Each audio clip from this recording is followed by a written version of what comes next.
అందరికీ నమస్కారం అండి. మనం శ్రావణ మాసం రాకముందే ఆడవాళ్ళంతా ఇంటిని దులిపేసుకోవడం, సామాన్లను శుభ్రం చేసుకోవడం, ఇంకా షాపింగ్కి వెళ్ళడం, అదేనండి చీర బంగారం కొనుక్కోవాలి కదండి. అయితే ఎవరి స్తోమతను బట్టి వాళ్ళు బంగారు రూపునైనా కొనుక్కుంటారండి. చీర బంగారపు రూపునైనా కొనుక్కుంటారు.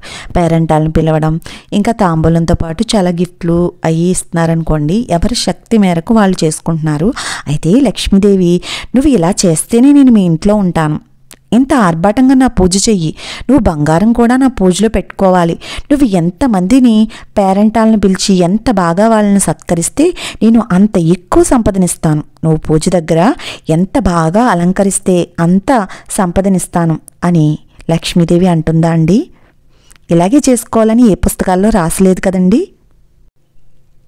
ఏది చేసుకున్నా కూడా మన కోసమేనండి. పోనీలేండి, ఏదో బాగా సంపాదించుకున్నారు, వాళ్ళు బంగారం అది కొనుక్కుంటున్నారనుకోండి, వాళ్ళని చూసి అదే సాంప్రదాయం ఖచ్చితంగా కొనాలి అంటారే, అలాంటి సాంప్రదాయాలు ఏమీ ఎవరూ చెప్పలేదండి. వేరే వాళ్ళని చూసి ఆదాయం అంతంత మాత్రమే ఉన్న భర్తను అంత ఖర్చు చేసి బంగారం, పేరెంటాలకు గిఫ్ట్లు, పూజకు రకరకాల డెకరేషన్ సామాన్లు ఇవన్నీ తేవాలంటే అసలే అంతంత మాత్రం బతుకులు. ఎంత సంపాదించినా పిల్లల ఫీజులు కట్టడానికి, హాస్పిటల్ బిల్లులకే సరిపోతున్నాయి కదండి. ఈ రోజుల్లో భార్యాభర్త సంపాదిస్తే కానీ బ్రతకడం కష్టం. అలాంటిది ఇక పూజలకు, మన ఆర్భాటాలకు పోయి భర్తని ఇబ్బంది పెట్టామే అనుకోండి, మన బాధపడలేక అప్పు చేసైనా వాళ్ళు తెస్తారండి. తెచ్చినప్పుడు బాగానే ఉంటుంది. మా ఆయన బంగారం కొన్నాడు, నేను పూజ బాగా చేసుకున్నానని సంబరపడే లోపలే వడ్డీలు పెరిగి అప్పులు వాళ్ళు ఇంటి మీదకి వస్తారు. అప్పుడు నువ్వు ఎవరి దగ్గర అయితే నువ్వు నీ గొప్పని చెప్పుకున్నావో వాళ్ళే నిన్ను, నీ కుటుంబాన్ని చూసి నవ్వుతారు. అది అవసరమా అండి? మనం గంజి తాగైనా మనశ్శాంతిగా ఉండాలి. మనం మనశ్శాంతిగా ఉండాలంటే దేవుడిచ్చిన ఈ చిన్ని జీవితాన్ని ఆనందంగా అనుభవించాలి. ఒకరి గొప్ప కోసమో మెప్పు కోసమో చేసిన పనులు మనకి కష్టాన్ని, నష్టాన్ని తెచ్చిపెడతాయండి. భర్త ఆర్థిక పరిస్థితిని దృష్టిలో పెట్టుకుని భర్త ఆరోగ్యమే కదండి భార్యకు సౌభాగ్యం. అలాంటి సౌభాగ్యం కోసం చేసేదే ఈ వ్రతం. అలాంటిది ఈ వ్రతం కోసం భర్తని ఇబ్బంది పెట్టి టెన్షన్ పడేలా చేయకూడదు. అయితే భార్యలే కాదండి, భర్తలు కూడా అర్థం చేసుకోవాలండి. ఎందుకంటే బాగా సంపాదిస్తున్నారు, మీకు ఫైనాన్షియల్గా ఏ లోటు లేదు, ఎలాంటి అప్పులు లేవు. అప్పుడు భార్య పిల్లల కోసమే కదండి. అప్పుడు భార్య అడగకుండానే భార్య కోరికలు తీర్చే బాధ్యత అయితే భర్త మీదే ఉంటుందండి. అలాగే భర్త పరిస్థితిని అర్థం చేసుకునే బాధ్యత కూడా భార్య మీదే ఉంటుందండి. మనకి వరలక్ష్మి పూజ చేసుకున్నప్పుడు మనం వ్రత కథను అయితే చదువుతాం కదండి. అందులో చారుమతీదేవి భర్తను పూజించి అత్తమామలను సేవ చేసింది, అలాగే తోటి వాళ్ళతో ప్రియముగా ఉండేది అని చెప్తారు కదండి. భర్తను పూజ చేయడం అంటే భర్తను అర్థం చేసుకుని భర్త పరిస్థితి బట్టి మనం నడుచుకోవాలండి. అలా భర్తను అర్థం చేసుకున్న భార్య మాటను భర్త కూడా గౌరవించాలండి. మనం ఏ పూజ చేసుకున్నా వ్రత కథ ఉంటుందండి. ఆ కథను అర్థం చేసుకుని మన జీవితంలో అన్వయించుకుంటే, మన జీవితంలో కూడా మనం ఆ కథను ఉపయోగించుకుంటే చక్కగా మన జీవితాలు కూడా బాగుపడతాయండి. ఇక పూజ విషయానికి వస్తే అప్పట్లో మట్టిళ్ళు చక్కగా పేడతో అలికి ముగ్గులు పెట్టుకునేవారండి. ఇప్పుడు అవకాశం లేదనుకోండి, గొచ్చైనా పర్వాలేదండి, మనకి టైల్స్ అయినా పర్వాలేదు, ఆవు పేడ తెచ్చుకుని చక్కగా శుద్ధి చేసుకుని ముగ్గులు పెట్టుకుని, గడపకి పసుపు రాసి బొట్లు పెట్టుకుని, ముగ్గు పెట్టుకుని, మామిడి తోరణాలు కట్టుకుని, పీఠం వేసే దగ్గర కూడా మనం ఆవు పేడతో అలికి ముగ్గులు పెట్టి, పీటకు కూడా పసుపు రాసి ముగ్గులు పెట్టి చక్కగా అలంకరించుకుని, మామిడి తోరణాలతో పువ్వులతో అలంకరించుకునండి కలసం పెట్టుకుని మనం చలివిడి, వడపప్పు, శనగలు, ఇంకా ప్రసాదాలు ఏమైనా చేయగలిగితే చేయొచ్చు. లేకపోతే తాంబూలం పెట్టుకుని అమ్మవారికి మనసారా నైవేద్యం పెట్టుకుని చక్కగా పూజనైతే చేసుకోవచ్చండి. సరిగ్గా 3 సంవత్సరాల క్రితం అండి నా అనుభవం చెప్తానండి.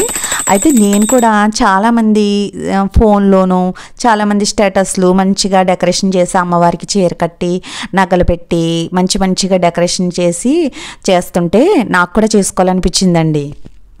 అయితే 3 సంవత్సరాల క్రితం అండి. అప్పుడు నేను చక్కగా ఏం చేశానంటే, నేను కూడా పైన ఒక బిందె తీసి, ఒక ఇత్తడి చెంబు తీసి అమ్మవారి ముఖాన్ని అయితే తీసుకున్నానండి. పసుపు రాసి కిరీటంతో బొట్టు పెట్టినట్టుగా ఉంటుంది కదండి. ఆ ముఖాన్ని అయితే తీసుకుని చక్కగా కట్టి, 2 బ్లౌజ్ పీసెస్ పొట్టివి ఉన్నాయండి, అవి కూడా కట్టి, ఇంకా రోల్ గోల్డ్ ఉంటాయి కదండి నగలు, అవన్నీ అమ్మవారికి వేసేసానండి. చాలా ఆర్భాటంగా రకరకాల పిండి వంటలు చేసేసి డెకరేషన్ చేసేసి మొత్తం చాలా అందంగా అలంకరించి పూజనైతే బాగా చేసుకున్నానండి. స్టేటస్లో అవి పెట్టాను నేను కూడా. మా చుట్టాలు అది ఫోన్ చేసి చాలా బాగా చేసుకున్నావు పూజ, చాలా బాగుంది అనేసి అన్నారు.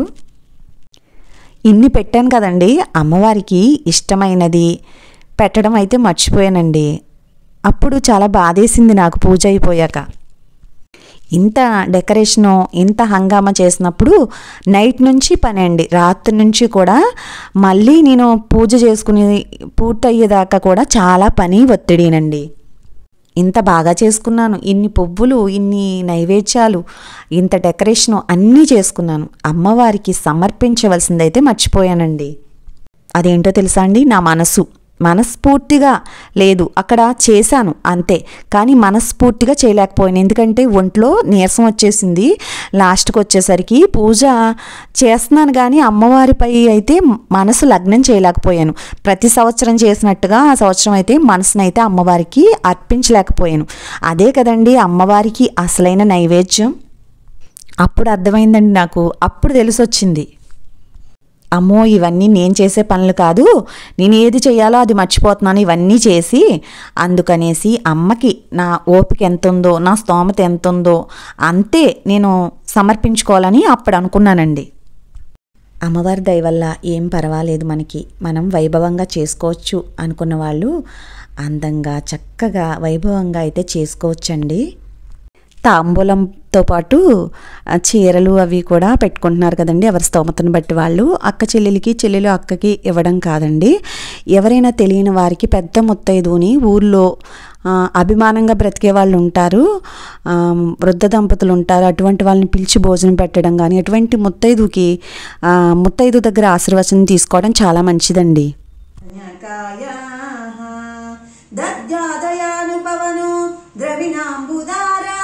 మస్మిన్న కించన విహంగ శిశౌ విషన్నే దుష్కర్మ కర్మమపనీయ చిరాయ దూరం నారాయణ ప్రణయిని నయనాంబువాహ ఇష్ట విశిష్ట మతయోపి యయాదయాద్యా